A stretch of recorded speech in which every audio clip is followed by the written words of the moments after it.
الله الرحمن الرحیم. لومړی بریدمن عبدالجبار هستم، سرپرست کمپ کوټه اشرو از توله 3.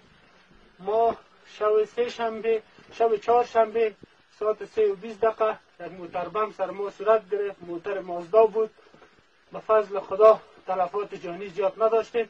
یک 4 نفر زخمی داریم و تا به می لحظه که امروز روز یک شنبه است، دوشنبه است، نمیفهمم، تاریخ 27 است، به ما نه کمک هوایی رسیده نه زمینی رسیده. 1-2 مرتبه به ما طیاره خواست که نشست کنه، طیاره را مورد ضربات هوایی دشمن قرار گرفت، دیگه طیاره نشست نتونست.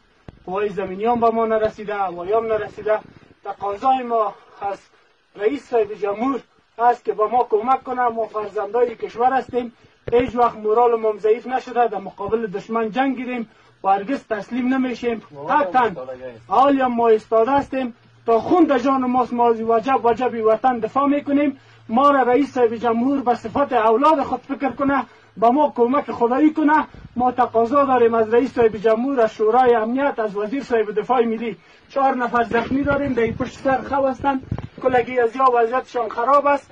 این خدا شاهد است، هر لحظه که ما پیش از اینا میایم دستشان از سر قرآن شریف میمانه، میگه بگیریم ما را شهید کو، ما خون خود در تو بخشیدیم.